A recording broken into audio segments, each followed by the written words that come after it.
Olá, queridos, graça e paz. Hoje eu quero falar sobre batalha espiritual, pois toda verdade é paralela.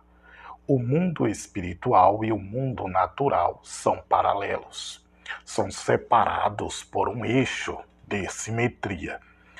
E eles são paralelo e correspondentes. No livro de Hebreus, capítulo 11, versículo 3, diz: Pela fé entendemos que os mundos, pela palavra de Deus, foram criados, de maneira que aquilo que se vê não foi feito do que é aparente.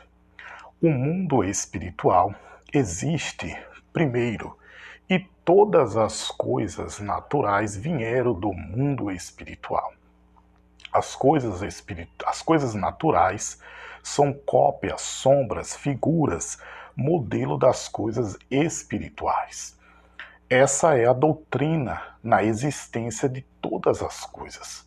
Tudo o que é ligado na terra já foi ligado antes no céu. E tudo o que é desligado na terra já foi desligado no céu.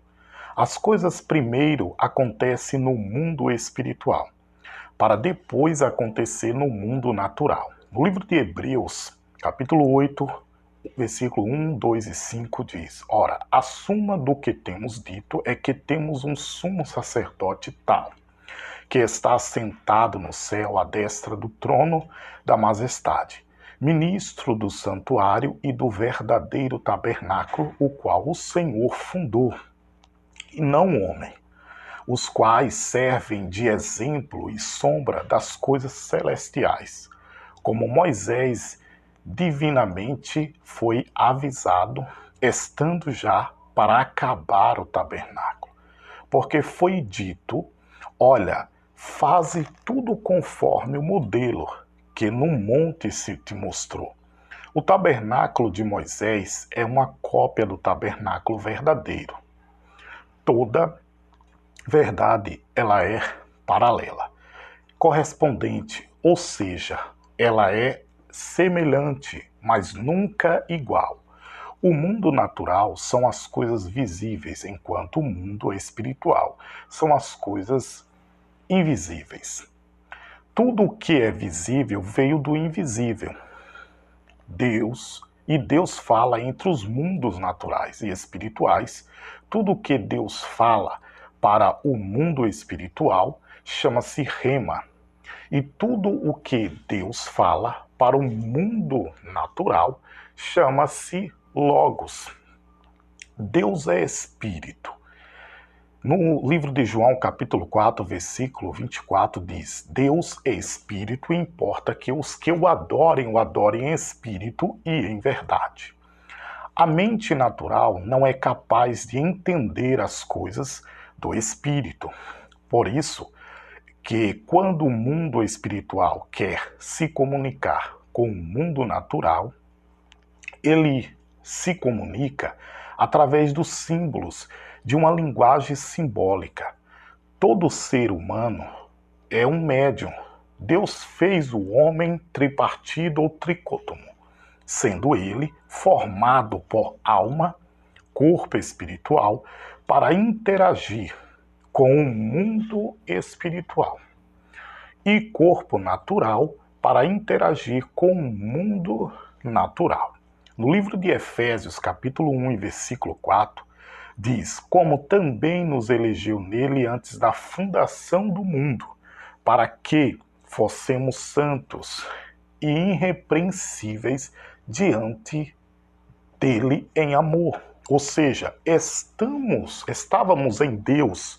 Em Zacarias diz, capítulo 2, versículo 1, fala o Senhor, o que estende o céu e que funda a terra e que forma o espírito do homem dentro dele. Ou seja, fomos formados em Deus. Também em Gênesis 2, 7, diz: E formou o Senhor Deus o homem do pó da terra e soprou em suas narinas o fôlego de vida. E o homem foi feito alma vivente. Todo homem é mediador entre o espírito e a matéria. E nós somos os únicos seres que podemos existir e interagir nesses dois planos, existente de forma completamente intencional. No livro de Gênesis 3,19 diz: no suor do teu rosto comerás, e o teu pão até que te tornes a terra, porque dela foste tomado, porquanto és pó, e em pó te tornará. Em Atos 7,53 diz: vós que recebeste a lei por ordenação dos anjos e não aguardaste. O ser humano é um mediador entre os dois mundos. Em Atos 7,36 diz: foi este que os conduziu para fora, fazendo prodígios e sinais na terra do Egito, e no mar Vermelho, e num deserto, por 40 anos. Em 1 Tessalonicenses, capítulo 5, versículo 23 diz: e o mesmo Deus de paz vos santifique em tudo, e todo o vosso espírito e alma e corpo seja plenamente conservados, irrepreensíveis para a vinda do nosso Senhor Jesus Cristo. O homem é tripartido. Em Coríntios capítulo 15, versículo 44, diz: semeia-se corpo natural, ressuscitará corpo espiritual. Se há corpo natural, há também corpo espiritual. O mundo espiritual não negocia princípios.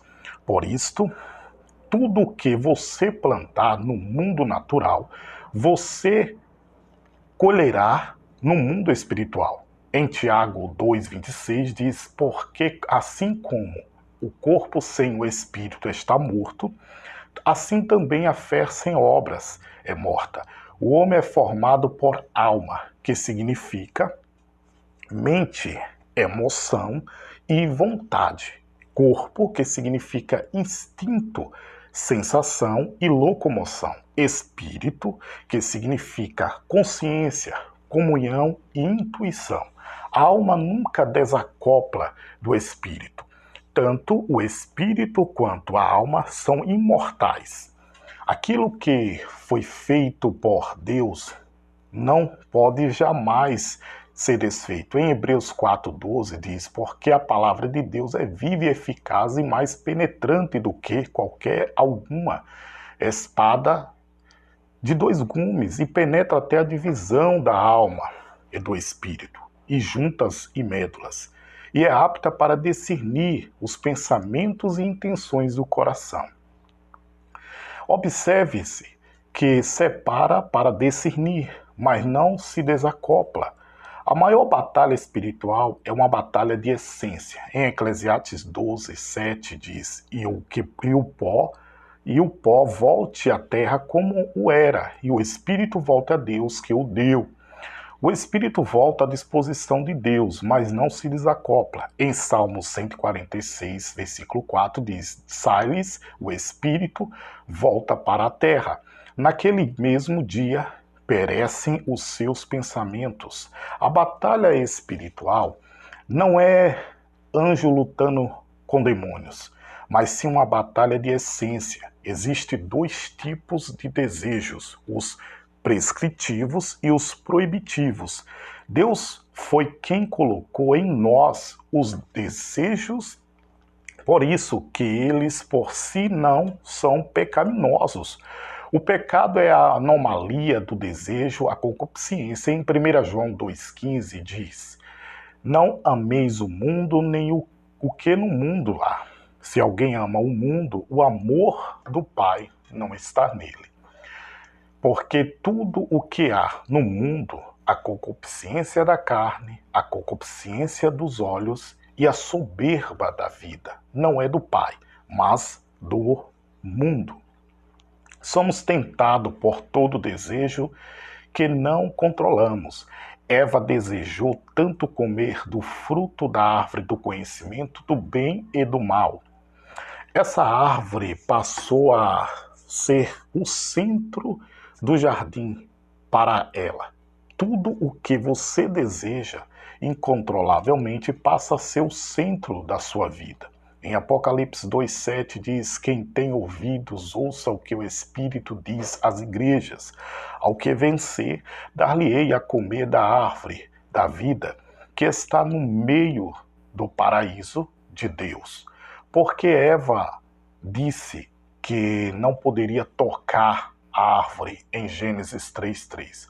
Quanto mas caído, mas se faz a necessidade das leis. Por isso, Eva criou uma regra a mais, a de não poder tocar para se impedir de pecar. A maior batalha espiritual é uma batalha de essência. A serpente identificou em Eva um coração já entregue à concupiscência. O homem caído é aquele dominado pelos desejos, enquanto o homem de pé é aquele que domina os seus desejos. Aquele que tem autodomínio que o Senhor Deus tinha feito, esta disse à mulher: é assim que Deus disse, não comerás de toda árvore do jardim. A batalha espiritual nesse texto é de essência. A serpente busca colocar para fora a essência de Eva. Conhecer o coração de Eva, porque a boca só fala aquilo que o coração está cheio. O diabo tinha percebido que Eva havia caído. Ninguém cai porque peca, peca porque cai. Em Gênesis 2, versículo 16 e 17 diz: E ordenou o Senhor Deus ao homem, dizendo que toda a árvore do jardim comerás livremente, mas da árvore do conhecimento do bem e do mal, dela não comerás. Porque no dia em que dela comeres, certamente morrerás. Em Gênesis 2:9 diz: E o Senhor Deus fez brotar da terra toda árvore agradável à vista e boa para a comida, e a árvore da vida no meio do jardim, a árvore do conhecimento do bem e do mal, antes de pecar. Comendo do fruto da árvore do conhecimento do bem e do mal, Eva mentiu, dizendo que Deus tinha dito algo que ele não disse. Em Gênesis 3, versículo 2 e 3 diz: E disse a mulher, a serpente, do fruto das árvores do jardim comeremos, mas do fruto da árvore que está no meio do jardim, disse Deus, não comerás dele, nem nele tocareis, porque não morrerás. Para que não morrerás. A árvore da vida é a que está no centro. Eva mudou a geografia do jardim do Éden. Os nossos desejos, quando não controlados, podem mudar até mesmo a geografia espiritual em que vivemos. A árvore do conhecimento do bem e do mal, em Gênesis 3:6 diz: E viu a mulher que aquela árvore era boa para se comer, agradável aos olhos, árvore desejável para dar entendimento. Tomou do seu fruto e comeu, e deu também ao seu marido, e ele comeu com ela. Eva caiu nos 3 níveis de existência, que é corpo, alma e espírito. Satanás foi falar com Eva porque encontrou característica dele no coração dela. Em Gênesis 3:1 diz: Ora, a serpente era mais astuta que todos os animais do campo. A serpente no jardim do Éden era o diabo, e Satanás, por ser um espírito, precisa de um corpo alheio para interagir no mundo natural. Mas porque o diabo não questionou ao homem? A ordem de não comer do fruto foi dada por Deus a Adão. E Eva não havia sido criada. Se o diabo questionasse a Adão, Adão teria a resposta na ponta da língua. Caberia a Adão ensinar essa ordem, mas não havia precisão dessa ordem no coração de Eva. Para finalizar, eu encerro dizendo que a batalha espiritual, ela se desenvolve na essência. Deus te abençoe.